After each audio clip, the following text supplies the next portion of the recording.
groundwater can be out of sight, out of mind. What is groundwater? It's basically exactly what the word says. It's water in the ground. And give us a visual to explain what groundwater is and how it works. When I think the best way to explain what groundwater is think of it as a giant, really wet sponge underneath your feet. And actually for the Central Valley, think of one giant, really wet sponge for the entire length of the Central Valley, because it pretty much overlays groundwater for the entire stretch of it. Okay, and in a drought year and in a normal year, how much groundwater are we using as a population?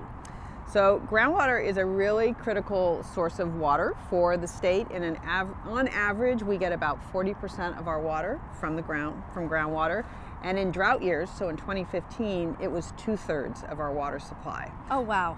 It's absolutely a critical resource to make it through droughts. Okay, so that's when you really rely on that groundwater, is in the drought years. That's right, because we have less water in the mountains, less water in our rivers and streams, so we go to the ground to make up that what we can't get out of our surface water. Okay, and I have heard that groundwater is like a bank account and you don't want to overdraft that bank account. Explain that. That's absolutely right. Just like a bank account, if you keep taking money out and you don't put any money in, eventually there's not any more money to take out. And it's very similar with groundwater.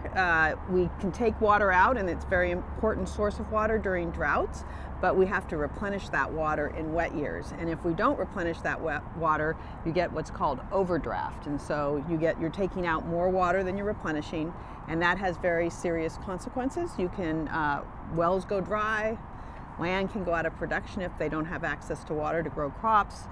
Land actually sinks. Wow. Because as you take that water out, that space goes away and the land actually sinks down.